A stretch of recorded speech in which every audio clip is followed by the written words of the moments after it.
अनामियम के सभी दर्शकों को सादर प्रणाम।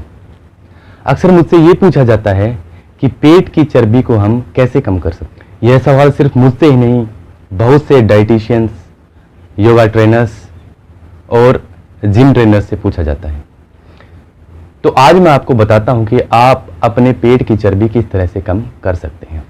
सबसे पहले आपको शरीर से आलस्य का त्याग करना होगा, क्योंकि आलस्य हमारी दृढ़ता, हमारे धैर्य और हमारी इच्छा शक्ति का सबसे बड़ा दुश्मन है। ये उन्हें अवरोध करता है। तो हमें आलस्य का परित्याग करके और अपनी इच्छा शक्ति को जगाना होगा। उसके पश्चात हमें एक क्रिया, जो सभी क्रियाओं में उत्तम है, अग्निसार, अग्निसार की प्रैक्टिस अभ्यास करना होगा। अग्निसार का अभ्यास मैं आपको अभी करना सिखाता हूँ। अग्निसार क्रिया बैठकर और खड़े होकर की जा सकती है। खड़े होकर करनी थोड़ी आसान है। सबसे पहले अपने पैरों को 1 से 1.5 फीट तक खोल लीजिए, फिर पैर सीधे रखिए, कमर को थोड़ा बेंड कीजिए, लेकिन रीढ़ की हड्डी सीधी रहेगी। अपने दोनों हाथों को घुटनों के ऊपर वाले हिस्से पे या थोड़ा सा ऊपर रख लीजिए। सांस को बाहर फेंकना है और कुंभक लगाना, बाह्य कुंभक, यानी कि बाहर सांस को रोकना है।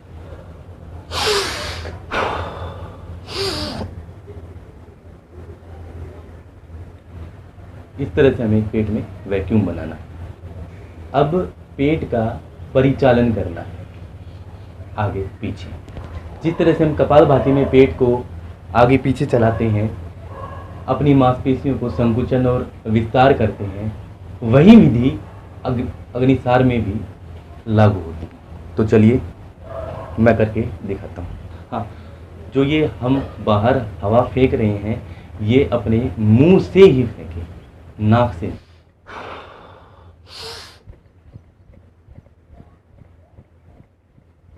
अग्निसार को सुबह शौच आदि से निवृत्त होकर ही किया जाना चाहिए। इससे आपके पेट की सभी मांसपेशियों की अच्छी मालिश होती है, पेट मुलायम और लचीला होता है। ध्यान रहे कि आप खाली पेट ही हों। ये चीज़ें आप याद रखिए। घुटने मोड़ने हैं, सांस को अंदर भरकर बाहर छोड़ना है, ठुड्डी को छाती पर लगाना है, जालंधर बंद की पोजीशन कहते हैं इसे, और पेट में वैक्यूम बनाना है। देखिए,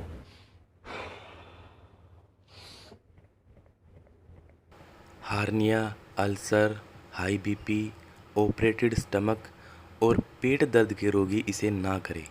गर्भवती महिलाएं भी इसे ना करें। अग्निसार करने के लिए सबसे पहले आपको कपालभाति की जरूर प्रैक्टिस कर लेनी चाहिए। सांस को अंदर भरना, बाहर निकालना, वैक्यूम बनाना और पेट को चलाना। शुरू में 1 या 2 बार चलाया जाए या 3 या 4 बार चलाया जाए, तो आपको पेशेंस रखना है। धीरे धीरे ये आप ज़्यादा भी कर सकेंगे, लेकिन पहले 1 या 2 बार चलाइए, फिर धीरे धीरे बढ़ाइए इसको। साथ में स्पीड भी बढ़ाइए और समय भी बढ़ाइए। देखिए, मैं आपको बताता हूँ, जब आप शुरू में करेंगे तब कैसा रहेगा। आप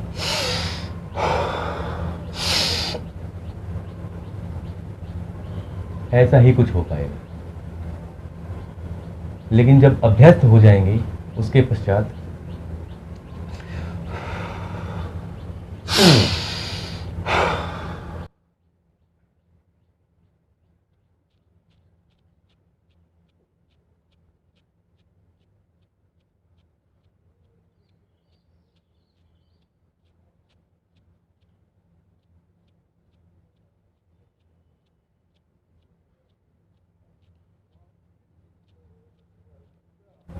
देखिए, हाथों को घुटनों पे, सांस को अंदर बाहर, वैक्यूम, और ठुड्डी को लगाएंगे अपने चेस्ट पे, जालंधर बंद, और फिर हम वैक्यूम बना के अपना शुरू करेंगे अग्निसार।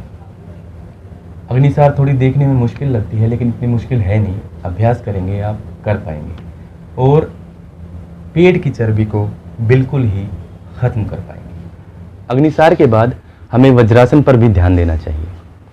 खाना खाने के बाद हमें वज्रासन में जरूर बैठना चाहिए, कम से कम 5 मिनट तक। वज्रासन बहुत ही आसान आसन है, इसके बारे में आपने सुन भी रखा होगा और ये भी पता होगा कि खाना पचाने में बहुत सहायता करता है।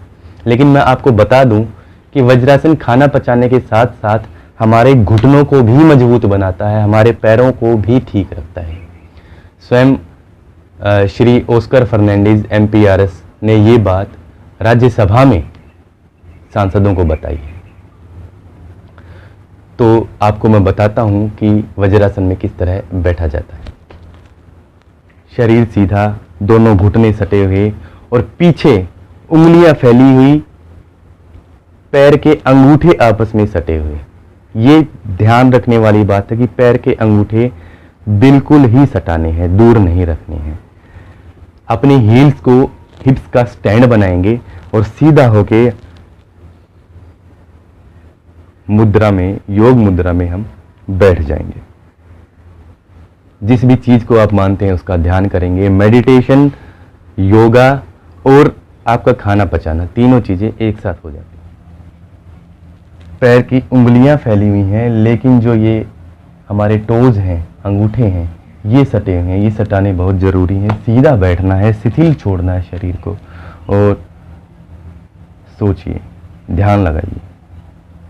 5 मिनट कम से कम कीजिए। जिनका घुटने का ऑपरेशन हुआ है, जो बैठने में इस तरह से सक्षम नहीं है, उनके लिए एक अल्टरनेटिव है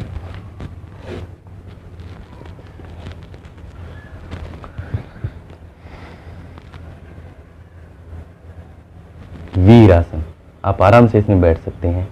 इसके अलावा सूर्य नमस्कार आई बटन पर देखिए और 5 प्राणायाम, इन्हें जीवन का अभिन्न अंग बना लीजिए। ये आपको हर तरह से फिट रखेंगे। आपके शरीर में मोटापा नहीं आएगा, चर्बी नहीं बढ़ेगी और एनर्जेटिक आप फील करेंगे। इसके अलावा सुबह उठिए, थोड़ा सा गुनगुना पानी पीजिए। 12 बजे से पहले सिर्फ फ्रूट्स खाइए। खाने में कार्बोहाइड्रेट्स और फैट को छोड़कर प्रोटीन और रफेज को ज़्यादा रखिए। ठूस ठूस कर मत खाइए, पेट का माल गोदाम मत बनाइए। पेट का 1/4 यानी 25% हिस्सा खाली रखिए। भूख से थोड़ा कम खाइए। शाम को थोड़ा हल्का खाइए। यदि आप 10 बजे सोते हैं तो 8 बजे से पहले आपको जो खाना है, पीना है, पी लीजिए, खा लीजिए। 8 और 10 के बीच में कुछ मत खाइए और सो जाइए। हमारी सबसे गंदी आदत कि दूध पीना है, वहीं बेड पे रखना है, सिंक तक भी नहीं जाना और वहीं पे लंबलेट हो जाना है, सो जाना है। ये सबसे गलत आदत है और पेट का फैट और चर्बी बढ़ाने में सबसे ज़्यादा इम्पोर्टेंट रोल बनाती है। इसलिए 8 बजे से पहले, यदि आप 10 बजे सोते हैं तो 8 बजे से पहले दूध खाना जो आपको करना है आप कर लीजिए। खाने में बैलेंस डाइट का होना भी बहुत ज़्यादा ज़रूरी है। मैं आगे आने वाली वीडियोज़ में आपको बैलेंस डाइट और इन सब छोटी छोटी और बातों के बारे में आपको बताऊंगा। किसी भी तरह का कोई सवाल हो तो आप मुझसे पूछ सकते हैं। आशा करता हूं आप ये क्रियाएं करना शुरू करेंगे, योग करेंगे, परिवारजनों से योग कराएंगे। आगे आने वाली वीडियोज़ में आपसे मिलता हूं। तब तक के लिए सादर प्रणाम। आरोग्यवान भवतु।